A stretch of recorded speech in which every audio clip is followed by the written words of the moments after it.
Are you ready? Yes! Because you got such a treat today. You don't have to listen to me. Dear friend, consultant, wonderful woman, witty and wise Martha Krieg is doing our talk today. Yay! Love her, love her, love her.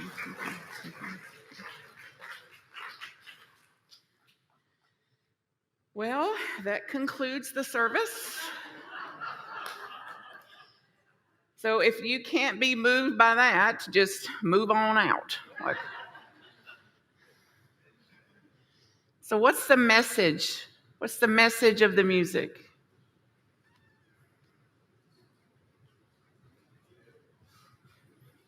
What's the message of the prayer? The message of the meditation? You know, it's like we're moving around here out in this world with, you know, I could, even as I was hearing the lyrics I've sung and heard many, many times, it's like I was putting the word God in there today instead of love. Love is like a razor. God is like a razor. You ever felt like your soul could bleed? Or your soul has bled? And God is the healing balm. God is the technology. God is the medicine. God is the somebody that dropped off some soup. God is the whoever got me to and from that procedure. God is those sandbags that got put on my femoral artery and my groin so that I could heal. So if you believe what we teach, Unity teaches that God is one power and one presence, active in all things, no exceptions. So then, where's God?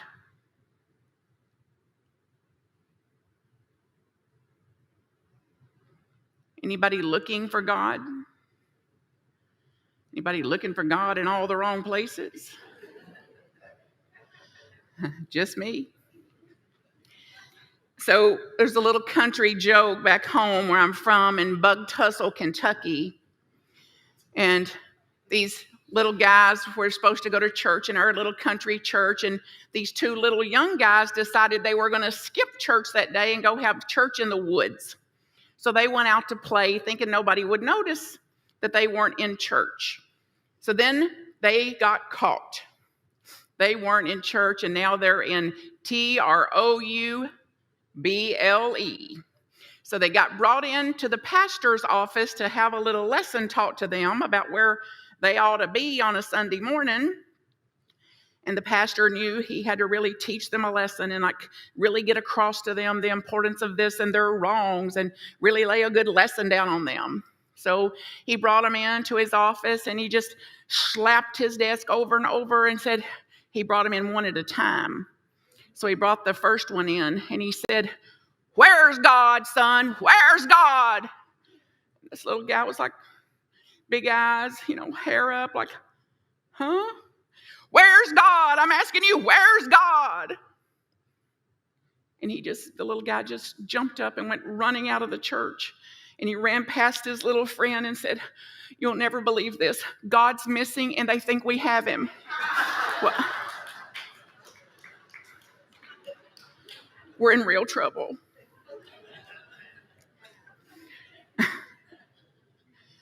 So, can you relate to a time when you didn't feel like you could find God? Like even a doubt or despair of, is God real? Like, is all this just kind of a cosmic joke of some sort? Like some deep-hearted looking and seeking, like, show me, show me, show me. And then if we're not careful, the mind will come up and say, well, you'll know there's a God because you'll get your way. Anybody got that framework? Like God's a vending machine. If I put in the right coins, my preference will drop out. And if I'm a good girl and I send in my Santa Claus list, God will deliver to my doorstep. Like, this is the old way.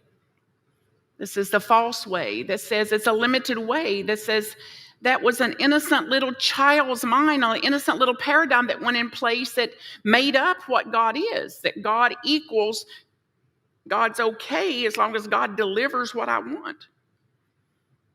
If God shows up the way I need God to show up, versus waking up to God's going to show up as all that is, the whole spectrum, everything.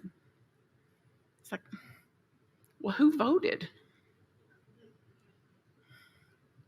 Versus aligning with reality and coming out of our little childhood innocent, by the way, and childhood fantasy about what God is. So where is God? How would you answer that question? Where is God? And then how does it hit you even to say, well, God is nowhere? Does that kind of bring you comfort or stress? God is nowhere. Or we take the word nowhere and separate that out. God is now here. Instead of nowhere, God is now here in this, in that set of eyes I just looked in that music I heard, in the lyrics, in the adaptation, in the arrangement, in the voice, in the singing, in the lyrics, in the hands I shook, in the hugs I received. Oh, and in the feet that carried me in here, and in the legs, and in the breath that's breathing me now. So what would this do for you to shift out of this old framework and awaken to, come alive to, this kind of makes some sense. God is nowhere, and God is now here. And then I get to relate to that according to my own will. Am I going to be searching for God, seeking for God, needing from God, wanting from God, shoulding on God? Or alive and awake to God is here now here. And that seems a little easier to me. A little less stressful, maybe. Full of potentiality. And who's going to decide? God is nowhere, or God is now here. And then how to apply this in my life. So I got to see it in spades since I've been here for sure. I got to work with your leaders yesterday, this extraordinary leader. Are you aware about what an extraordinary? And just so you know, I received your graciousness when he told you he wasn't delivering the message. I heard some of you go, And I understand. And you're right. And your board of leaders, your board of directors and trustees, do you want to just bow down to them a minute? Year after year after year volunteering for this. And this Diane in your office, are you aware about that, Jim? What? And then all of you that were here this morning, you were here early, in this sanctuary early, setting up food and coffee early, rolling around, getting set up for a workshop early, praying, meditating. Like, so you know how to thrive here. So God bless you in it as you thrive. And that it's one thing to say our principles. It's one thing to tout out our principles or to throw out our principles like a platitude. It's another thing entirely to apply them and to live them out. And I got to see this in spades yesterday because I got to go visit Taylor's husband, my boyfriend. They all know. Donald. And what a gift. And he mustered this uncommon energy that who knows where it comes from, and got up out of a chair quicker than anybody's seen him get out of a chair in a long time, and ran toward me for a hug. So in spades. And he said, I said, I'm going to be over there at church tomorrow. And he said, I miss being at church. And I said, they miss you being at church too. Because I've never been here without him at the back door with his snappy little shirt and jacket on and his bow tie, greeting and being and expressing God in action, God in service, sacred wholehearted service. And I asked him to remind me about some of these sayings I remember he has said to me over the years. And one was, some of us call him Fabulous Donald. We don't just call him Donald, but we call him Fabulous Donald. So he said, I said, remind me of what some of those certainties that you lived by all these years are, Donald. And I'm going to read this because I want to get it exactly like he said it. I'm sailing in a sea of serenity. How are you? I'm sailing in a sea of serenity. And this came from a body that was bent nearly this much, shaking. And that is having someone else to feed him. Sailing in a sea of serenity. Is there something we may learn from this? There's something I can learn from this again and again and again. And then I said, then he had to think a minute for the other one. It was not as upfront. Then he went in for the other one. One more, he said. Oh yeah, he said, with those sparkly eyes. Awash on a wave of wonder. Awash on a wave of wonder. Could you take any portion of this away from you today? And when somebody asks how you are, just before you bring out the litany of every single thing in the world that's wrong with you, just before you do that, could you say, oh, before I give you my litany of everything's wrong with me, I'm going to give you this one. I'm awash in a sea of wonder. And I'm mad at this. Anything to lighten it up just a little bit. Anything to keep us from hi ho, back to hell I go. To say, even with the allure,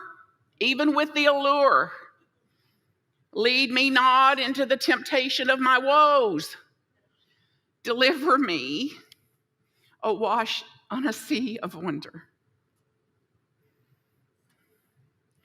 Sailing in a sea of serenity. And was it a rough week? Yep. And did I get everything I wanted? Nope.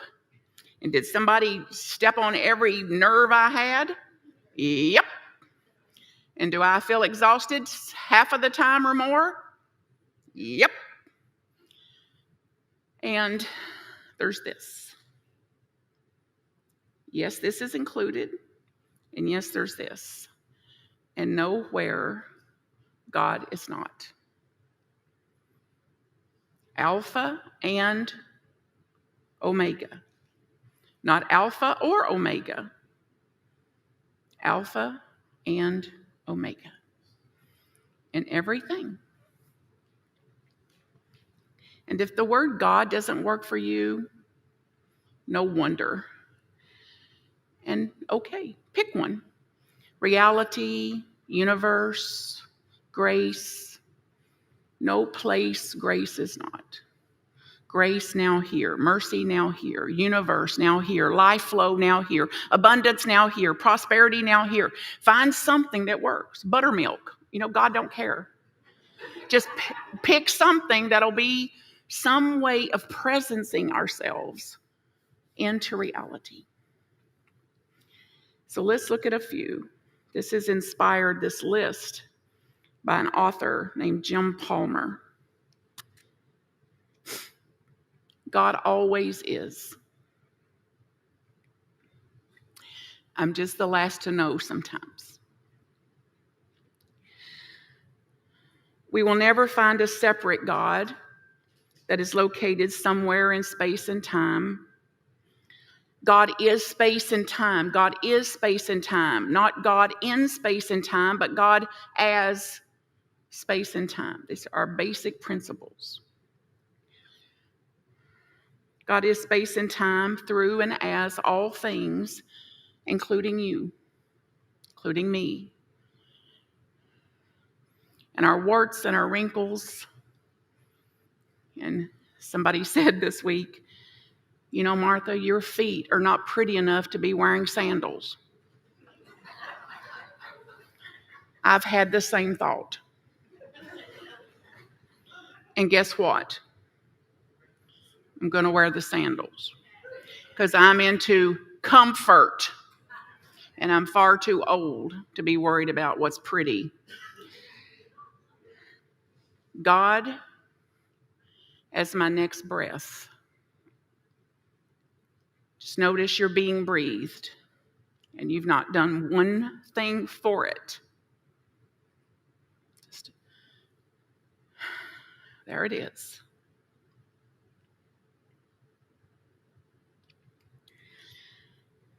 God is circulation, life flow, oxygen flow, blood flow, inner plane, as Reverend Taylor said, my inner plane, the organs, the systems, always seeking to balance themselves, to heal, to restore, to revitalize, to renew, and with limitations. Most of us have found God in the wind, in a breeze, a cool breeze, until it woke me up from my precious sleep, whapping those palm trees up against the side of the building. Don't it know how important I am and how much sleep I need before I go give a sermon tomorrow? I'm a mind reader.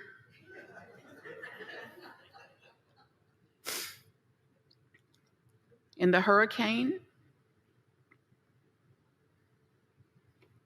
in the silent, sweet, more subtle breeze, now here, now here, now here. We can see God in sunrises.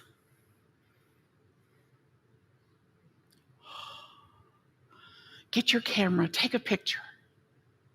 Or in the sunset, until that sunrise comes right through that little crack in those blinds, right into my eye. Like, doggone the sunrise.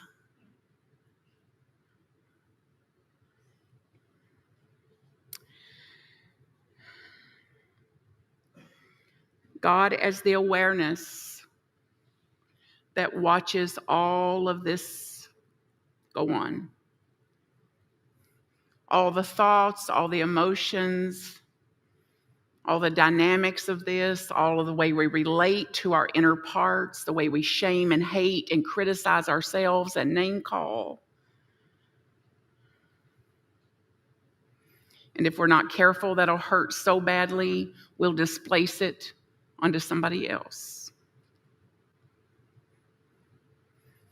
Versus, what if I brought the understanding of these principles to my own parts?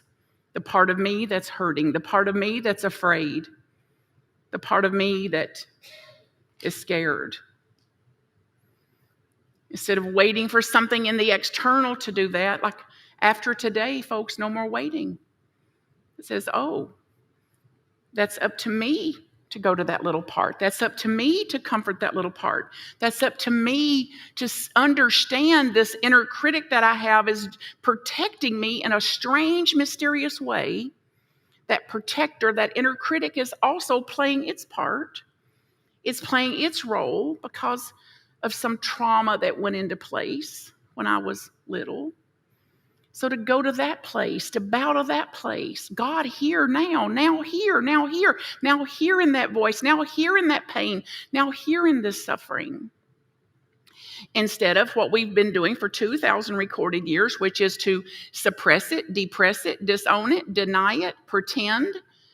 And then every addiction in the world, a response to that says, do anything not to feel that. Do anything to shut that down. Do anything to bypass that. So some of us in Unity say, and people say, how are you? Fine, fine. It's like, well, tell your face.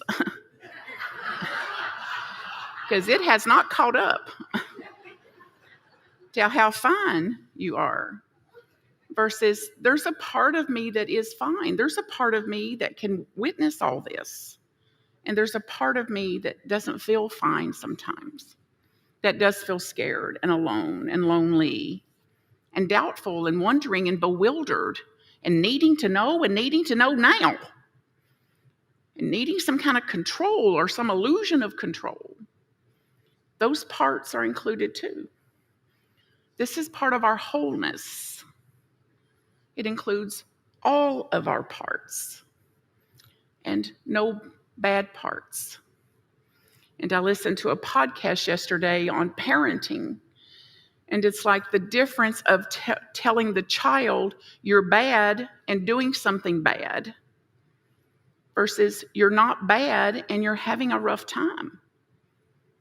There's nothing about you bad and you're having a rough patch here. And the same thing we can extend to each other. It's not a bad person doing that. It's a good person that's out of touch with their high self. So those parts, those wounded parts, get in front and start to lead if we're not careful. So we'll be looking at that this afternoon on how to keep our high self in the seat of consciousness. So yes, the other parts are there, and I'm going to do everything I can to integrate those parts, not suppress, depress, disown, deny them, and to not let them take over and lead as often as they do, so that I can lead from a seat of consciousness, from the higher self, the capital S self. So God in laughter, pretty easy to see. God in the smiles when they see you coming. God in the tears. Both.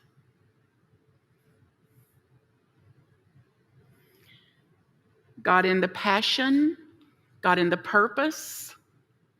God in the doubt and confusion and wondering. Do I have the stamina to do this? How's it all going to turn out? Don't know. God in the letting go and God in the holding on. Both. God in the courage. God in the fear. When our hands shake. When our knots in our stomach. God in the next person, God in the next moment, God in the now moment, God in the next moment, God in the next thought, God in the next feeling, God in the next creation, God in every single situation, every single situation. Get a sense of what that would do for you to land there today. God now here, God now here, God now here, God in this very situation.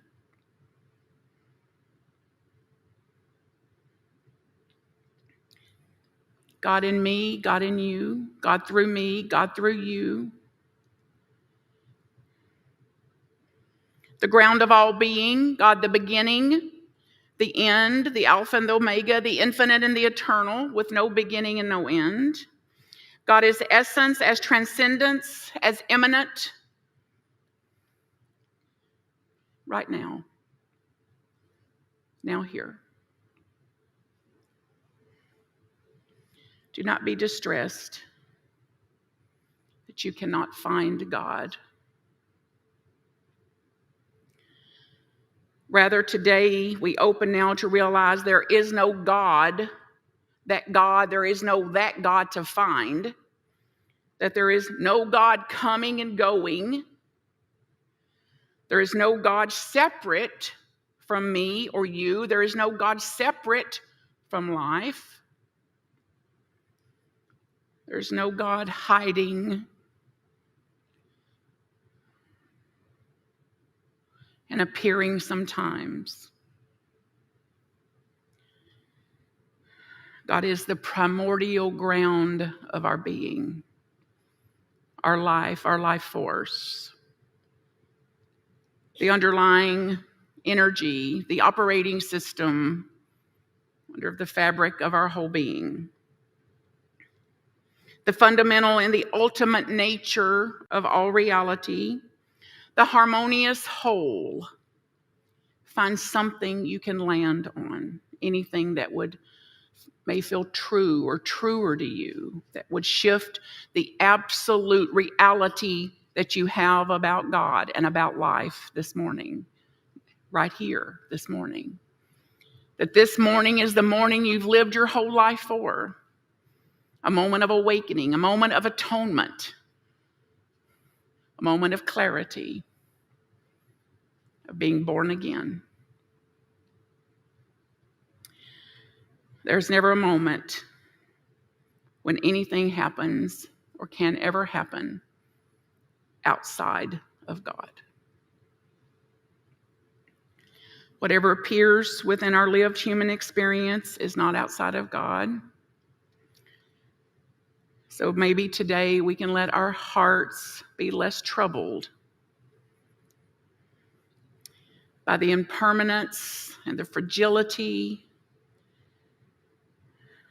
and the temporal nature of it, the transitory nature of it, the ever-changing nature of it. And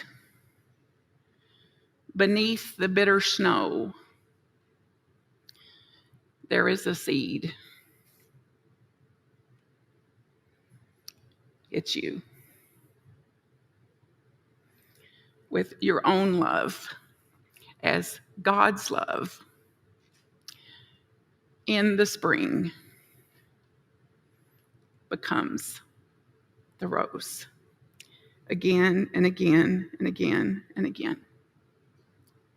So take a big deep breath.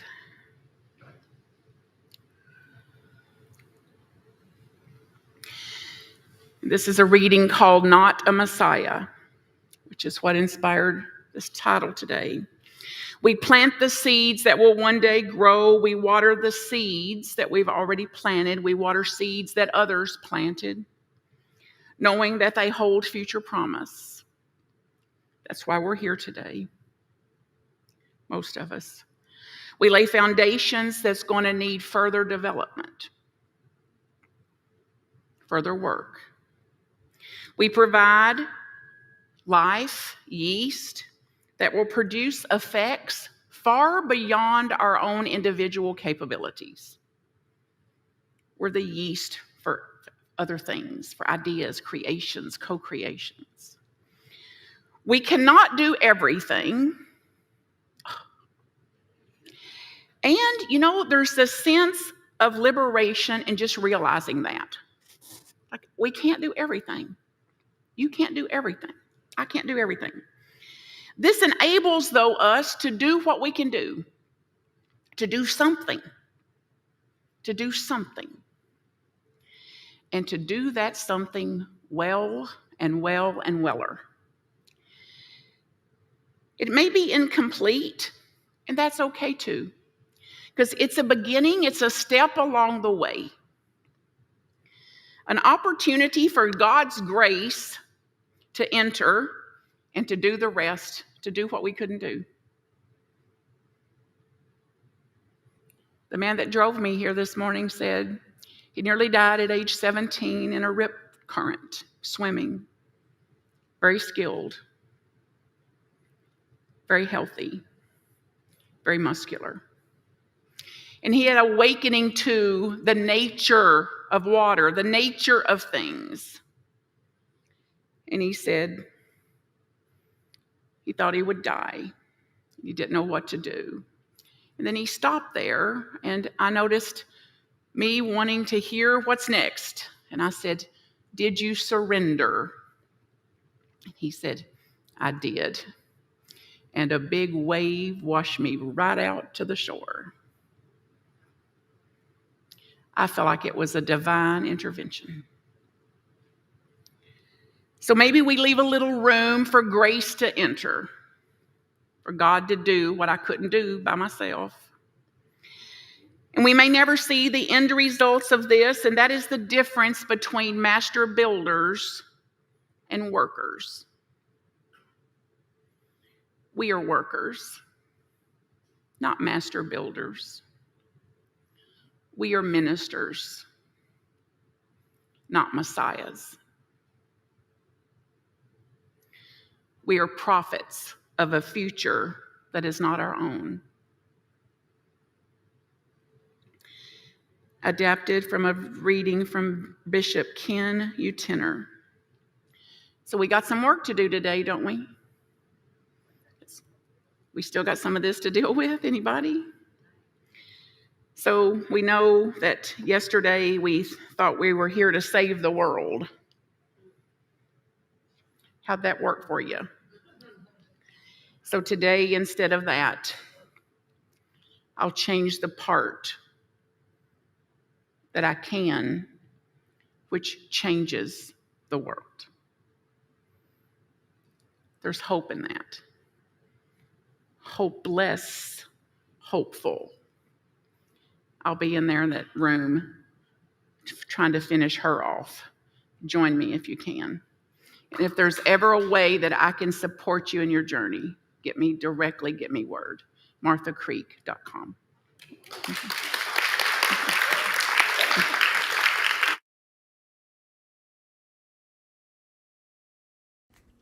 MarthaCreek.com if I can support you. Blessings.